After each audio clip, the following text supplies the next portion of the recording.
모든 지각에 뛰어나신 하나님의 은혜와 평강이 그리스도 예수 안에서 저와 여러분에게 함께 하시기를 축원합니다. 오늘 말씀의 제목은 그의 외침이라는 제목으로 에스겔서 4장 12절 15절 5장 6절 말씀 함께 은혜 나누도록 하겠습니다. 제가요 지난주에 옛날 사업할 때 사업 같이 했던 선배 후배들을 만나서 한 10몇 명이 모였는데요. 거의 한 5, 6년 만에 세상 사람들을 만난 거예요. 제가 이제 목회를 하다가 보니까. 그래서 새로운 멤버로 있는 사람도 있었고 처음 보는 얼굴도 있었고 간만에 얼굴을 보니까 되게 아주 반갑더라고요. 근데 제가 이제 목회를 하고 있다라고 하니까 되게 신기했나 봐요. 그래서 제가 이제 유튜브 올린 거를 보여줬어요. 그랬더니 우리 후배 형님 오 소름, 형님 모습이 막 은혜가 막 받을 것 같아 막 이런 식으로 막 표현하고, 그리고 이제 새로운 멤버들은 저를 처음 보면서 또 목사라고 그러니까 신기한 거예요. 그러면서 이제 저하고 막 얘기를 하면서 이제 2차로 이제 생맥주집을 갔어요. 이제 목사가 생맥주집 갔어요. 가갖고 전 사이다로 건샷 했는데 그러면서 내 바로 앞에 이제 새로운 멤버가 목사님이시라고요. 제 나이 또래 됐어요. 그러면서 나는 정말 제가 종교가 불교거든요. 불교인데 논산훈련소에 가서 잊지 못할 찬송가를 배웠다라는 거예요. 그러면서 저는 이게 평생 머리에서 잊혀지지가 않는 거예요. 그 제목이 그거 있잖아요. 곤지암 그러잖아요. 그래서 저도 막 네 곤지암이요. 그러더니 갑자기 어두운 밤에 이게 언제 곤지암으로 돼버렸지? 실로암 곤지암으로. 그랬더니 거기에 있던 사람들이 전부 술 먹다가 깜깜함 이걸 하고 있는 거예요. 그러니까 생맥주집에서 복음성을 그냥 지금 이제 유튜브를 봐도 논산훈련소에서 이건 종교를 초월해서 이 예배를 드리면서 실로암 얘네들이 이 젊음을 막 한 곳에 모아놓고 통제당하는 이 시간을 보내다 보니까 발산할 데가 없으니까 이 찬양이 막 그냥 락으로 변한 거예요. 막 애들이 막 난리가 납니다. 이 찬송을 갖다 거의 한 30분 이상 부르는 것 같아요. 근데 거기서 막 춤추고 뭐 난리가 나. 그 젊음을 막 마음껏 발산을 하는 거예요. 부대에서도 그 시간만큼은 통제를 안 하는 거예요. 이 복음성 하나는. 이게 지금 장장 20, 30년이 지난 거예요. 지금까지. 그러니까 그 친구도 곤지암, 이 제목은 몰라. 곤지암 있잖아, 곤지암. 그래서 아주 한참 웃었던 기억이 있어요. 여러분, 전한다는 것은 누군가의 기억에 이렇게 사로잡혀 있는 거예요. 내가 한마디를 전해도 이 전한 말씀이 가슴에 와 있는 거예요. 그러니까 여러분들이 하나님께서 전하라 이렇게 하잖아요. 이렇게 전하는 거에 대해서 과연 내가 뭐 이렇게 해서 무슨 효과가 있을까? 있습니다. 그래서 전하라는 거예요. 오늘 말씀에도 하나님께서 에스겔을 보내서 너 가서 이렇게 전해라 라고 얘기를 하면서 뭐라고 그랬냐면 중요한 말씀을 하셨어요. 그 사람들이 듣든지 말든지 얘기해라. 그렇죠? 전하라 그랬죠. 자, 그러면 전하는 데 있어서 이 얘기를 들었어요. 그런데 내가 그 얘기를 듣고 안 믿었어. 그 책임 누구 책임? 내 책임이에요. 내 책임. 그런데 전하지 않는 것은 누구 책임? 내 책임. 전하지 않는 것은 내 책임이고 전했는데 이 말을 듣고 돌이키지 않는 것은 그 사람 책임이에요. 그러니까 여러분들은 이 책임에서 벗어나기 위해서 어떻게 돼? 전해야 되는 거예요. 하나님께서 그 얘기를 에스겔에게 얘기한 거예요. 그러니까 너는 전하기만 하면 책임이 없다. 이 얘기를 하신 거예요. 여러분들 참 어제 수고 많으셨어요. 이 인원을 가지고 그런 큰 우리 이 지역에서 따라올 수 없을 정도의 큰 행사를 우리가 이렇게 매년 이렇게 진행하고 있는데 저는 이 행사를 진행하면서 많은 걸 느껴요. 오신 손님들이 또 교회에서 오신 분들이 이제 여타 이 다른 지역 교회에서 오신 분들이 굉장히 부러운 시선으로 보고 있습니다. 첫 번째 부러운 게 뭐냐? 일단 목사가 잘생겼어.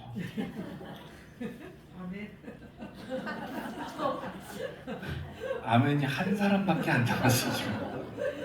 다 부정하고 있는 거야 지금. 다 부정하고 있는 거야. 우리는 저 교회 문을 들어올 때 무슨 순서로 뽑아요? 어떤 순서로? 미모순으로. 남자고 여자고 다 미모순으로 다 뽑는. 네, 저기서 이제 커트라인에 걸리면 못 들어오는 거예요. 그리고 많은 사람들이 우리 교인들이 얼굴에 미소가 있다는 거예요. 행복해 보인다는 거예요. 어제 얼마나 추웠어요? 많이 추웠죠? 그런데 10분, 20분은 버틸 수 있어요. 하루 종일은 정말 덜덜덜 떨려요. 그런데도 웃음이 떠나지 않는 것에 감동을 먹는 거예요.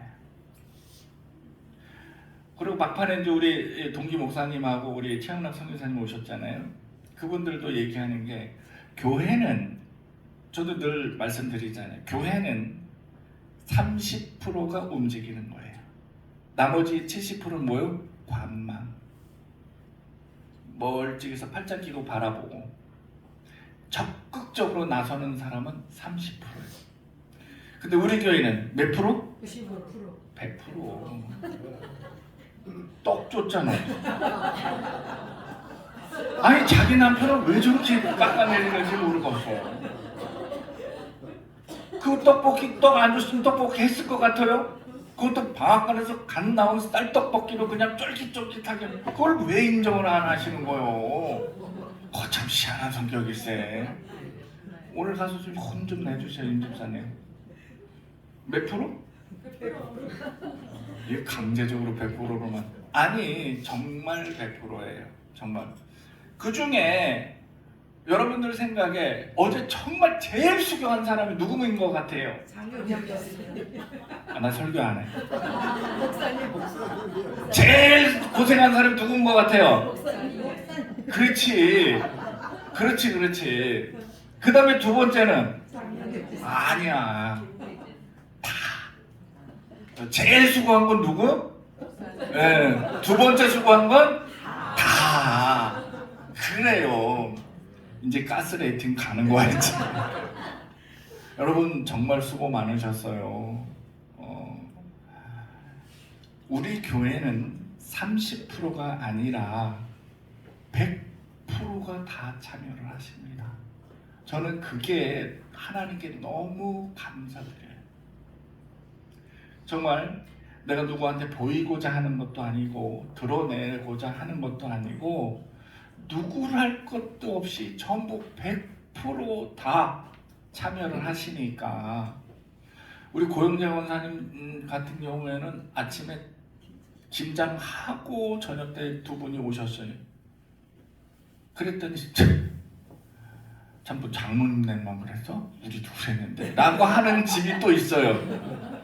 신주기 원사님 24년대 아침에 와서 날르고 가서 또 오후에 또 하고 끝나도 오자마자 이렇게 하고 이런 수고 이런 게 그냥 이루어진 게 아니에요. 정말 장현재 집사도 많이 수고했고 우리 한규택 집사도 정말 수고 많았고 또 우리 이시우 집사님 같은 경우는 드러내놓지 않고 참 우리 이시우 집사 워낙에 과묵한 성격이라 그렇지만 왔다 갔다 하면서 그냥 일일이 그거 다 이렇게 바람 불고 하는 거 한시도 자리를 안 떠나고 이게 동참하시고 거기다가 다친 다리를 또 기부스한 다리를 끌고 우리 윤원주 집사 마누라 끌고 와서 그냥 마수거리 하고 이게 이 마음이 어떤 마음이겠어요? 도울 수 있다는 거, 예수님의 사랑을 전할 수 있다는 거. 이거 내가 뭔가 이익을 내고자, 내가 뭔가 얻고자 해서 한다면 참 인상 많이 찌그릴 거예요. 그리고 우리 교회에서 이거 해가지고 우리 돈 법시다 이러면 너는 왜 했니? 쟤는 안 했니? 김현미 나왔어 안 나왔어? 김현미 바쁘긴 그거 조금 잠깐 시간도 못 내? 막 근데 나하고 계속 통화했어요. 계속 통화하면서 또 뒤에서 또 혼업장사 불러줬다니까. 그거 안 그랬으면은 또 어떻게 처리하라는 거야. 다 음으로 다 이렇게 한다니까. 김현미 띄워주는 것도 참 한계다 한계. 여러분 많이 수고 많으셨어요. 우리 여자 집사님들도 많이 수고하셨고, 그래서 우리 첫 해에 수고한 것보다 지금 완전 따따블의 수익을 내서 올겨울에는 많은 분들에게 도움을 베풀 수 있을 것 같아요. 이거는 우리 그리스도의 사랑을 우리가 조금의 수고로움으로 인해서 전하고자 하는 이야기입니다. 하나님께서도 우리의 조그마한 수고로움도 그냥 지나치지 않으시고 기억을 해 주실 줄 믿습니다. 여러분 참 많이 수고하셨습니다. 네. 오늘 에스겔서를 보면은 이렇게 에스겔이 전하고자 어떤 방법을 통해서 그 외침을 외치려고 곳곳을 다니면서 이스라엘 백성들을 하나님께서 얘기하는 것을 대언의 말씀을 하고 있는데, 오늘 본문 말씀을 보면은 이거를 세 가지로 나누어서, 첫 번째 박석기의 이 예루살렘이 어떻게 망했고 이거를 이제 그린 거, 그리고 두 번째는 유다와 이스라엘이 범죄한 이 횟수, 얼마 동안 니네들이 범죄했는지 아냐? 이거를 날수로 계산한 것도 있고, 마지막으로 이스라엘 백성들이 보잘것없는 음식으로, 지금 이거 보세요. 오늘 본문에도 빵을 뭐에다 구웠어요? 인분 마른 거로 굽게 했단 말이에요. 그러니까 에스겔이 퍽쩍 뛴 거예요. 아니 나는 진짜 이러지도 않았는데 어떻게 똥으로 어떻게 그 빵을 구워 먹는다고요? 옛날에 이제 그걸 연료 삼아서 했던. 그런데 설마 그랬더니 하나님께서 뭐라 했어요? 그러면 내가 사람 똥 말고 무슨 똥?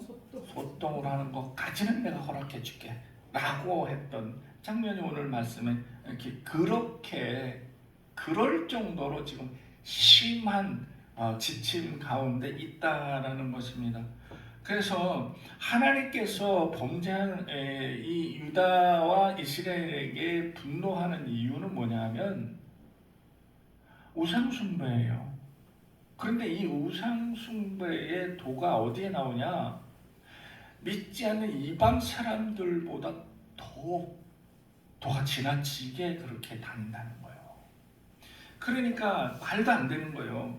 그러니까 이스라엘이 지금 하나님께 이스라엘과 유대가 범죄한 날수를 어떻게 계산하냐면, 이스라엘은 여로보암 때부터 아수르에게 멸망한 그때까지 BC 722년까지 계산을 해갖고 그걸 1년의 하루라고 이제 날수를 계산한 기간으로 해석을 하고, 그리고 남유다 왕국 범죄한 때는 요시야 왕이 종교 개혁을 일으켰는데 그때부터 범죄한 날수로 계산을 했다라고 이렇게 이제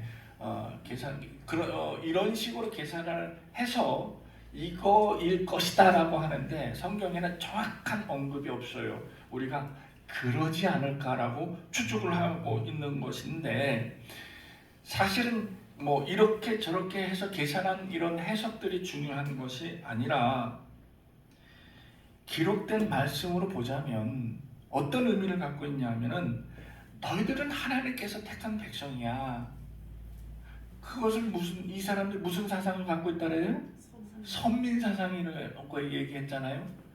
그럴 정도로 믿고 있는 너희들이 왜 하나님을 배반하느냐? 어찌 그럴 수 있느냐라는 거죠. 여러분들도 우리 상식으로 보면 하나님의 자녀요, 하나님의 택한 백성이요 라고 하면서도 어떻게 그렇게 하나님을 배반할 수가 있지? 나 같으면 안 그럴 텐데, 이런 의아심이 계속 들지요. 그런 거예요. 그런 느낌이라는 것입니다. 오늘 말씀에 보면은 예루살렘 백성들이 당할 고난이 상징적으로 이제 표현이 되고 있는데, 그런데 이 5장에 보면은 에스겔이 자기의 머리털과 수염털을 다 깎아버려요. 네, 다 깎아가지고 그것을 하나님의 명령대로 3등분을 합니다. 이 3등분을 해가지고 그래서 3분의 1은 성읍 안에서 불을 쌀라버려요. 그리고 3분의 1은 칼로 칩니다. 그리고 3분의 1은 흩날리는 바람에 흩어져 버립니다. 이게 무슨 얘기냐면은 성읍 안에서 불사른다는 것은 정말 전쟁으로 인해서 불에 타 죽는 사람들 3분의 1이 그렇게 죽었다는 거예요. 여러분 옛날에 우리 고대 옛날에 전쟁할 때 화살에 뭐 했어요? 불화살 썼죠. 삼국지에서도 유명하잖아요. 그거 다 그렇게 썼다는 거예요. 그리고 전쟁 나면 뭐부터요? 집에 불부터 질러버리죠. 적군들이 오면은 싹 다 태워버립니다. 거기다 타 죽었다는 거예요. 그리고 3분의 1은 그야말로 전쟁이 일어나서 뭐에 죽어요? 칼에 맞아 죽었다는 거예요.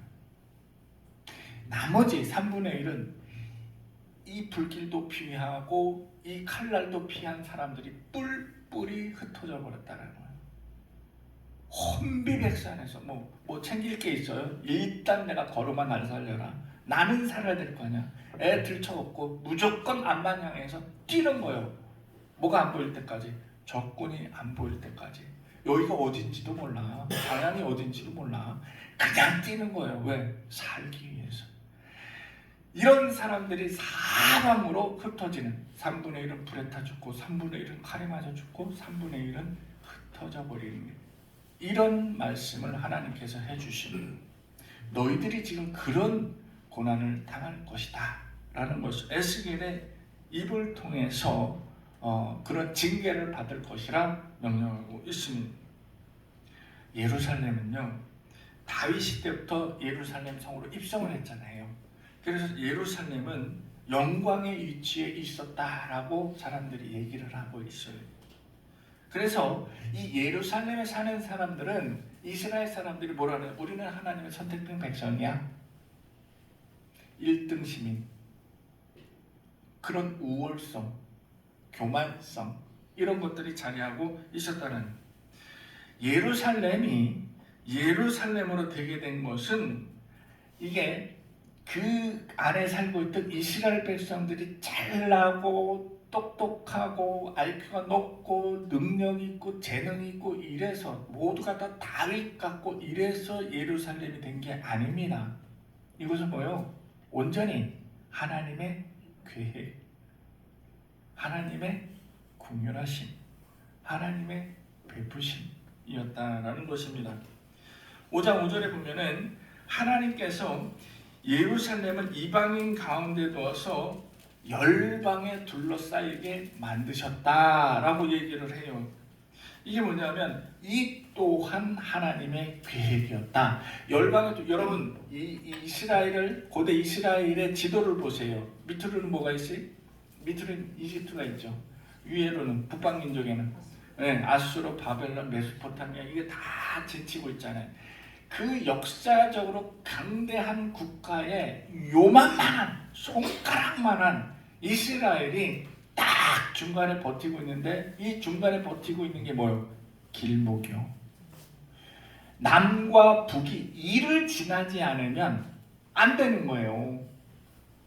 길목이야. 길목은 뭐예요? 교통의 요지입니다. 땅값이 올라가야 안 올라가요? 올라가죠. 여러분 저기 사거리 여기 길목 요지 요 주변에 이 큰 길거리에 평당 얼마나 그랬어요? 1,000, 2,000 계속 올라가. 또 2,000까지는 안 간 것 같아요. 농협적으로 2,000이래. 뭐 농협 감사시니까는 잘 알고 계시. 지금 막 이렇게 막 땅값이 천정부지로 오른 이스라엘도 요충지요. 교통의 요충지이고 교역의 요충지이고 이를 통과해야만 모든 게 이루어질 수 있어요. 다윗이 강대한 나라로 성장할 수 있었던 것도 이를 딱 틀어지고 강대한 국가로 자리 잡고 있었기 때문에 북방 남방이 꼼짝을 못했던 거예요. 이게 뭐예요? 이렇게 열방들에 둘러싸이게 만든 하나님의 계획이었다라는 겁니다. 이스라엘이 그냥 이스라엘이 아니라는 거예요. 이래서 예루살렘 자체가 문화가 발달하고 그리고 이 모든 이방인들의 중심이 되었다라는 것입니다. 이 지리적으로 아주 이걸 뭐래? 지리사적 용어로 지정학적 위치에 있었다라고 얘기했죠. 우리나라도 그런 지정학적 위치로서 4대 열강에 둘러싸여 어쩌고 저쩌고 막 우리 대한민국 사람들처럼 강대한 민족이 없다. 그거는 외국 사람 평가하기에 또 우리나라도 외국 사람들은 그렇게 절대로 얘기 안 하는데 우리는 약소국은 싱가포르, 캄보디아, 베트남민, 캄보디아 국민 이렇게 얘기를 해요. 그죠? 그런데 중국은 뭐라 그래요? 중국. 그렇지. 미국, 소련, 일본, 다 4대 열강, 세계적인 4대 열강을 우리는 뭐야? 발 밑으로 봐요. 어렸을 때부터. 그런데 저 동남아에 있는 사람들은 우리가 베트남민, 베트남 놈 이렇게 안 해요. 그죠? 캄보디아 놈 이렇게 얘기 안 해요. 케냐 놈 이렇게 얘기 안 해요.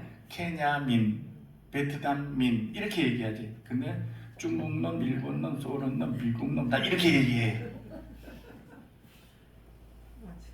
역사적으로 얼마나 우리가 강한 민족인지 아시겠어요? 이제 우리가 최고라니까.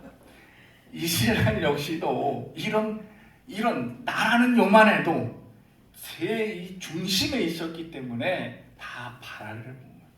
이거 하나님의 계획이었다라는 거예요. 성경에서 이렇게 말씀하고 계신다라는 거예요.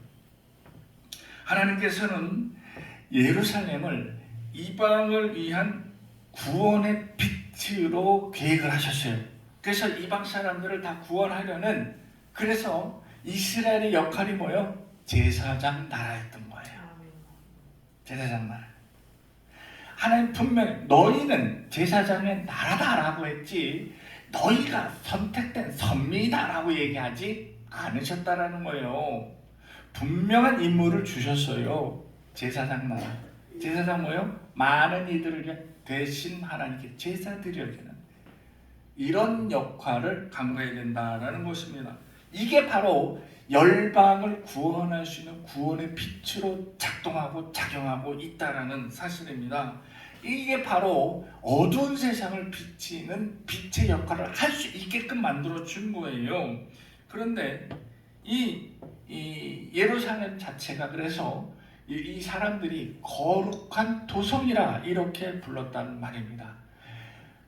절대로 이스라엘 사람들이, 이 유다 백성들이 잘나고 똑똑해서 그들이 그렇게 우뚝 선 게 아님을, 그들이 교만으로 우월성으로 그리고 하나님께 대적함으로써 자기네 이 죄가를 깨닫지 못하고 있다라는 사실입니다. 오늘 말씀을 보면 하나님께서 선택한 그 백성들, 이 백성들의 우월함도 교만함도 유일한 민족이라면서도 그렇게 왜 하나님을 배반하고 하나님께 돌아서고 왜 이렇게 하나님께 죄를 짓고 이랬을까라는, 왜? 라는 그 퀘션 마크가 떠오르고 있습니다.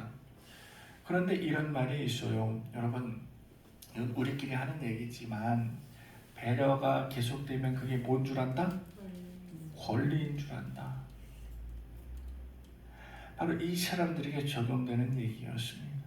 배려가, 하나님의 배려가 계속되니까 이게 자기들의 권리인 줄 아는 거예요.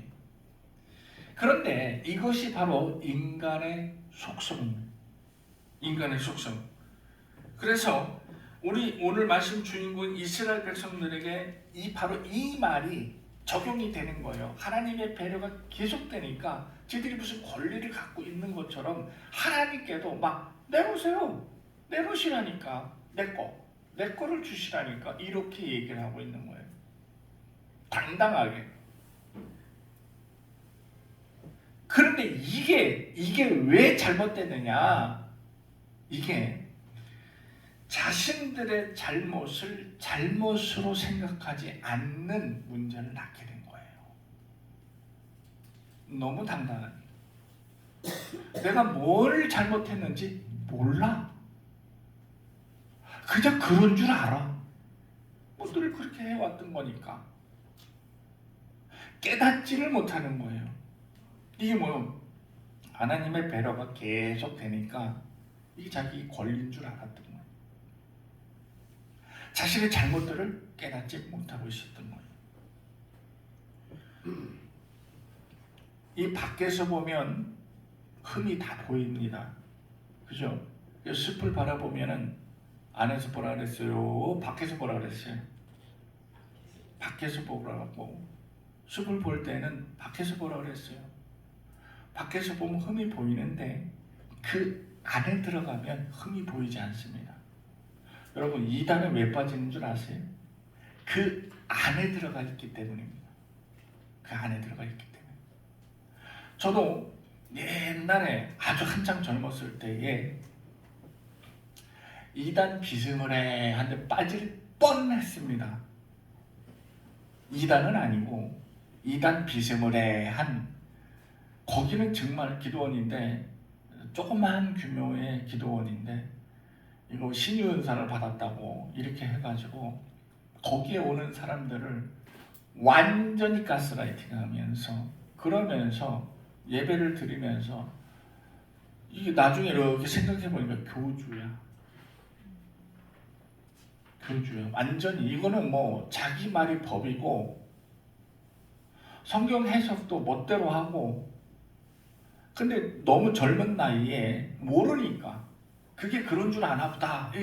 그런데요, 거기서 3개월 정도를 있었어요. 야, 그런데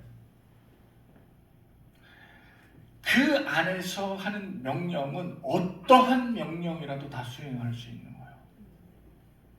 왜? 그렇게 안 하면 왕따를 당하고, 그렇게 안 하면 혼나고. 그 목사님한테 혼나. 여목사님이었어요. 아마 지금은 돌아가셨을 거예요.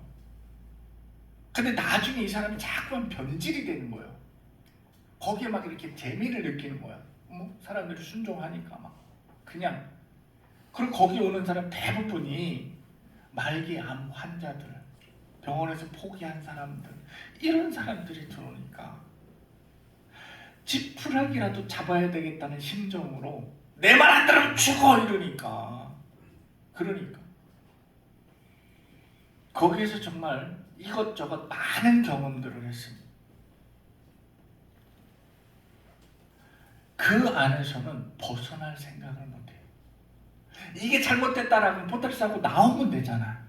그런데 여러분, 놀라운 건요, 보따리 싸고 나올 생각을 못하는 거야. 왜? 목사님의 이제 됐으니까 나가라는 명령이 떨어져야 나갈 수 있는 거야. 왜? 목사님의 나가라는 명령이 떨어져 나가지 않으면 큰 병을 얻어 죽을 것만 같은 거야. 그래서 목사님, 우리는 언제나 나가야 되나요? 그저 야, 너희들 됐으니까 나가라라는 말만 학수고대하면서 거기를 지키고 있던 거예요. 그 바깥에서 보면 나오면 되지, 그냥 나오면 되지. 안 되더라고요.